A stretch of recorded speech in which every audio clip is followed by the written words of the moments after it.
Sekarang marilah kita dengarkan tausiah penguatan Ahlus Sunnah wal Jamaah Asy'ariyah wal Maturidiyah yang disampaikan oleh seorang ulama Ahlus Sunnah yang terkenal di Indonesia, yang terkenal dengan pendekar Aswaja Nusantara, Ki Haji Muhammad Idrus Ramli. Beliau telah sering berdialog, berdebat dengan orang-orang Salafi Wahabi, dengan Syiah, dengan orang liberal. Alhamdulillah, beliau telah hadir bersama kita. Beliau telah meluangkan waktu membatalkan acara tempat lain demi masyarakat Aceh, demi Ahlus Sunnah wal Jamaah di Aceh. Kepada guru kita yang mulia Ki Haji Muhammad Idrus Ramli, kita persilahkan dengan segala hormat. Assalamualaikum warahmatullahi wabarakatuh. Bismillahirrahmanirrahim. Alhamdulillahi rabbil alamin. Wal 'aqibatu lil muttaqin.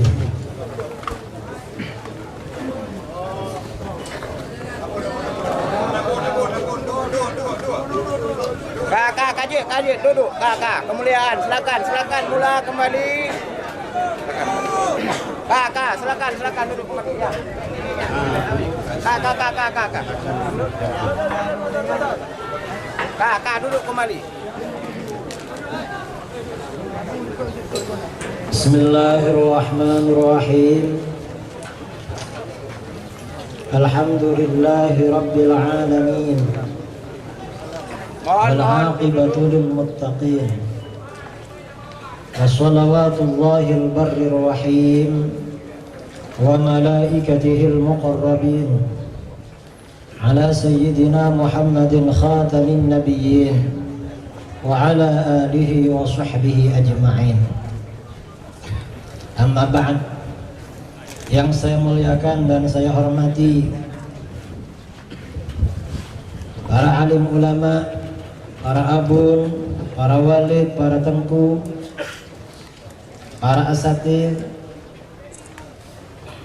yang sangat saya muliakan, saya hormati dan saya banggakan. Para pimpinan Ormas, pimpinan FPI, pimpinan Muna, pimpinan Huda dan ormas-ormas yang lain yang juga saya hormati. Perwakilan dari Kapolda Aceh yang juga saya hormati, dan hadirin hadirat para santri santriwati, muslimin dan muslimat yang hadir pada pertemuan pagi ini yang juga saya hormati. Alhamdulillah wa syukurillah, kita patut bersyukur kepada Allah Subhanahu wa ta'ala pagi kali ini bisa berkumpul di tempat yang penuh barakah ini. Mengapa tempat ini penuh barakah? Karena di tempat ini adalah tempat bersemayamnya, tempat dimakamkannya seorang ulama besar, seorang waliullah, Syekh Abdul Rauf, yang terkenal dengan Syekh Syiah Kuala. Hadirin yang saya muliakan dan saya hormati, menyimak apa yang disampaikan oleh pembicara dari awal tadi, mulai dari koordinator acara Tengku Bulqaini dan tengku-tengku yang lain, bahwa sekarang di Aceh sama dengan di daerah-daerah lain di Nusantara, apakah di Jawa, di Sumatera, di Indonesia bagian timur, di Malaysia, di Brunei Darussalam dan negara-negara lain, sekarang sedang menghadapi tantangan. Tantangan ini bukan tantangan ekonomi, tantangan ini bukan tantangan politik, tetapi tantangan akidah. Dengan masuknya, dengan leluasannya aliran-aliran di luar Ahlus Sunnah wal Jamaah bercokol dan menyebarkan fahamnya di tengah-tengah masyarakat kita, yang memang masyarakat kita di Nusantara semuanya adalah pada awal-awalnya dulu adalah Ahlus Sunnah wal Jamaah. Islam ini masuk ke Nusantara, masuk ke Indonesia melalui Aceh. Karenanya sampai sekarang para ulama di Jawa dan mungkin ulama-ulama di daerah lain di Indonesia, kalau ditelusuri leluhurnya asalnya orang Aceh. Allahu Akbar. Islam ini masuk ke Nusantara sejak abad pertama Hijriah. Dalam catatan sejarah pada abad pertama, pada masa khalifah yang ketiga Sayyidina Utsman bin Affan radhiyallahu an, sudah ada utusan yang dikirim ke Aceh mengajak bangsa kita masuk Islam. Pada waktu itu sudah ada masyarakat kita yang masuk Islam, tetapi Islam ini tersebar secara luas dan diikuti oleh mayoritas bangsa Nusantara. Bangsa Nusantara ini meliputi bangsa Indonesia, Malaysia, Brunei Darussalam, Singapura dan sekitarnya.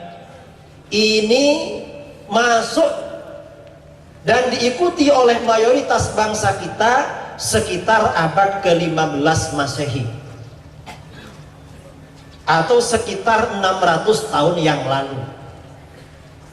Kemudian dari Aceh para ulama banyak dikirim ke daerah-daerah lain di Nusantara. Karenanya kalau di daerah kami di Jawa, abun atau tengku dipanggil kiai. Kiai-kiai itu di Jawa kalau ditelusuri nasabnya banyak dari Aceh. Allahu Akbar. Mengapa? Karena mereka adalah keturunan para ulama yang menyebarkan Islam dulu. Wali Songo itu dulu asalnya dari Aceh.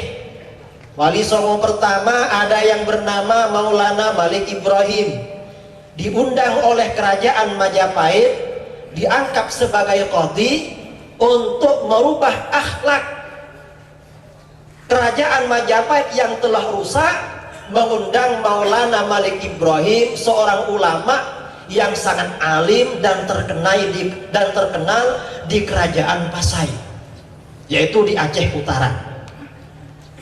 Kemudian sunan-sunan yang lain juga begitu dari Aceh. Karenanya sampai sekarang tidak salah kalau bangsa Indonesia menyebut Aceh dengan Serambi Makkah. Karena memang pintu masuknya Islam ke Indonesia. Ada satu pertanyaan yang patut disampaikan pada pertemuan kali ini. Mengapa para ulama kita dulu berhasil mengislamkan bangsa Nusantara sehingga menjadi negara dengan penduduk umat Islam terbesar? Umat Islam terbesar itu tempatnya di Indonesia, bukan di Arab, tetapi di Indonesia. Mengapa bangsa kita ini mayoritas umat Islam? Karena yang menyebarkan Islam di Nusantara adalah para ulama Ahlus Sunnah wal Allahu Akbar, bukan yang lain.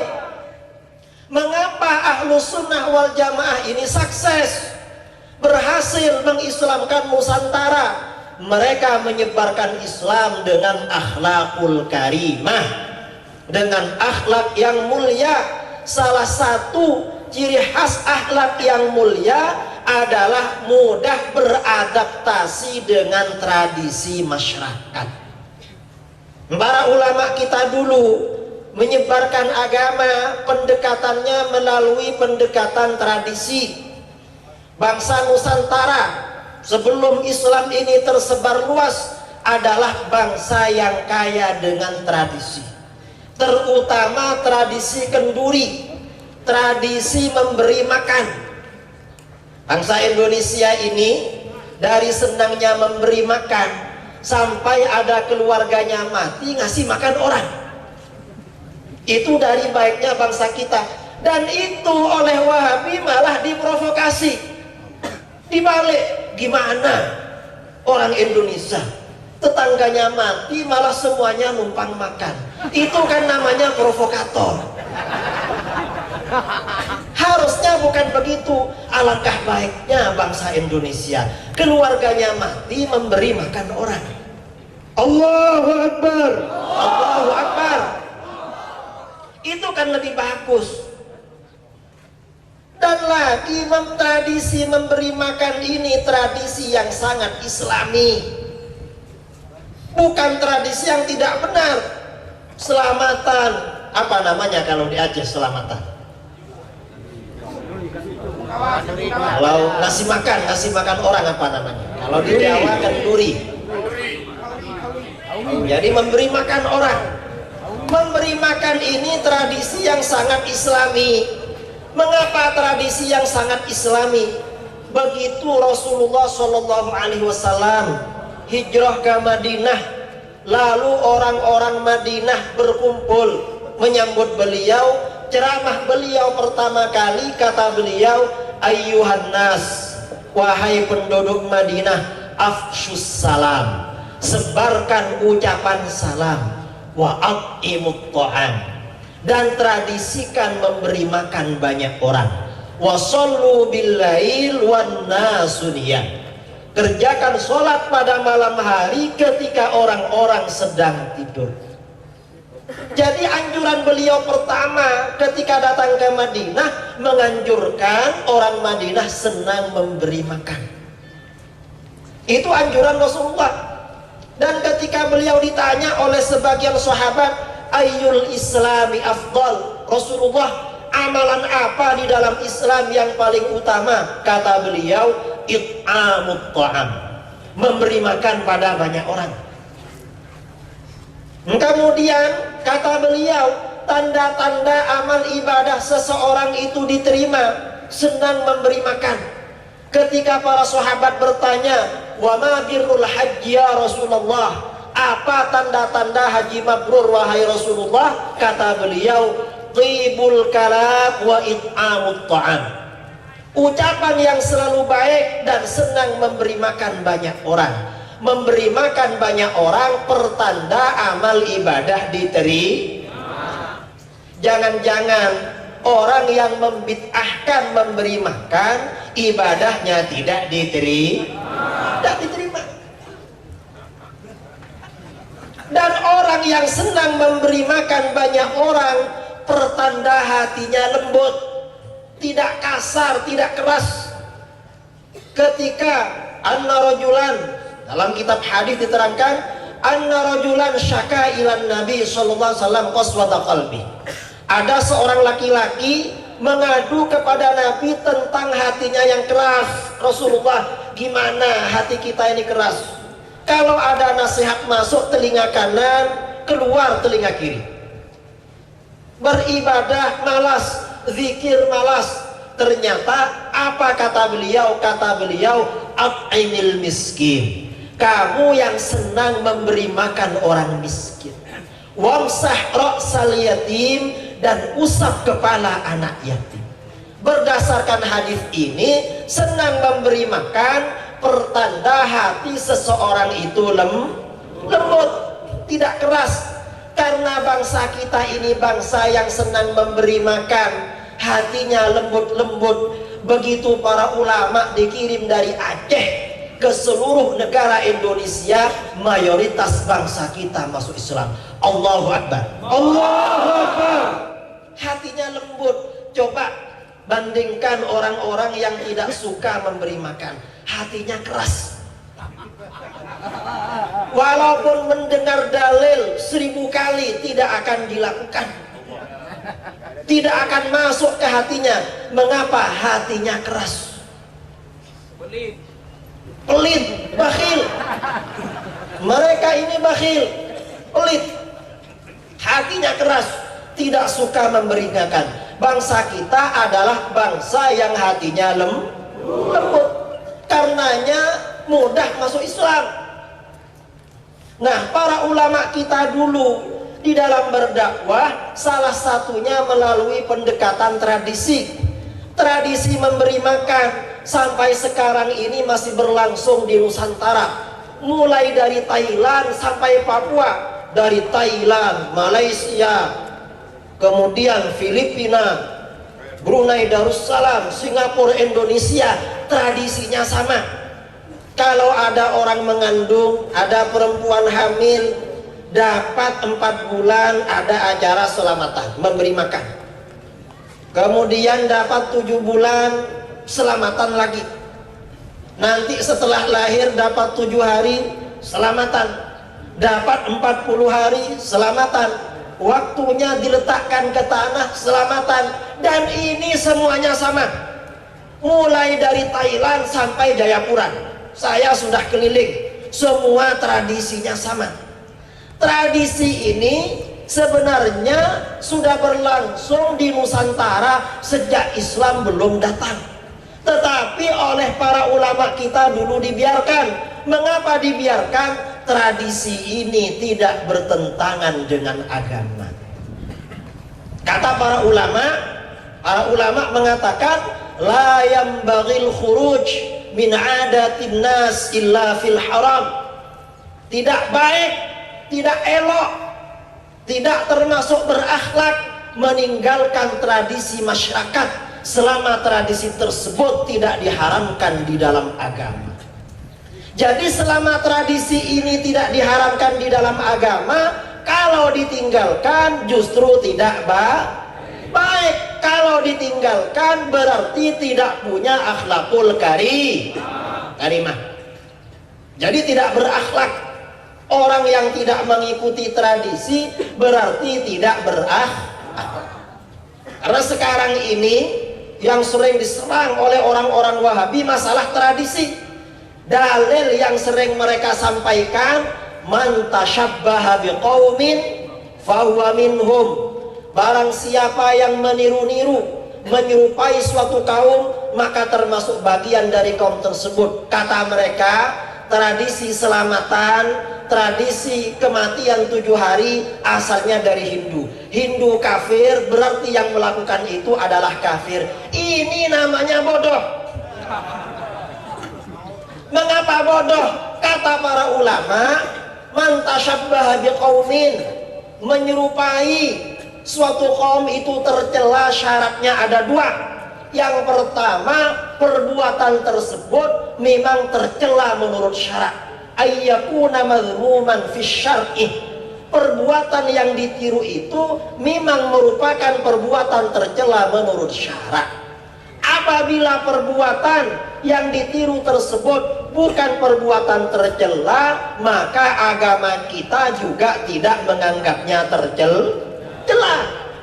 Mengapa begitu? Di dalam ajaran agama banyak ajaran-ajaran agama kita yang sebenarnya oleh Rasulullah SAW diambil dari tradisi jahiliyah, diambil dari ajaran Yahudi.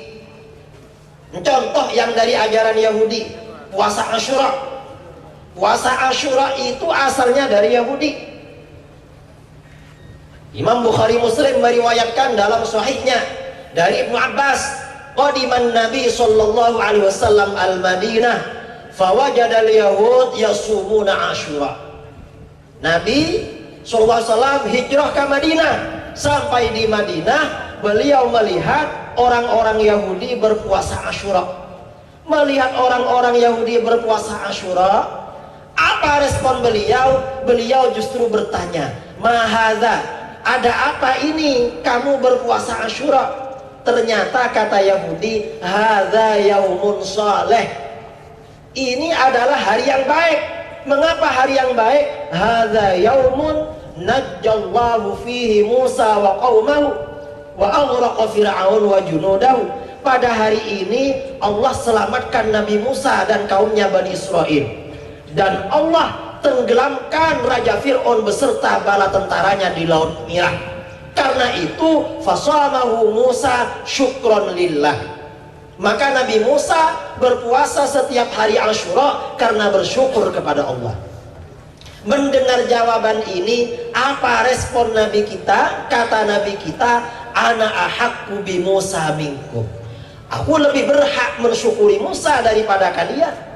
Fasamahu wa amaron nasa bisyami, lalu beliau pun berpuasa, para sahabat diperintahkan pula berpuasa Asyura. Ini artinya bagaimana? Ini artinya secara tidak langsung dakwah beliau kepada Yahudi melalui pendekatan tradisi. Seakan-akan beliau ini berkata kepada Yahudi, Yahudi, kamu masuk Islam. Karena walaupun kamu masuk Islam, hubungan kamu dengan tradisi nenek moyang kamu yang Yahudi tidak akan hilang. Kalau kamu ketika Yahudi berpuasa Asyura, setelah Islam pun kamu berpuasa Asyura. Saya puasa Asyura, para sahabat juga puasa Asyura.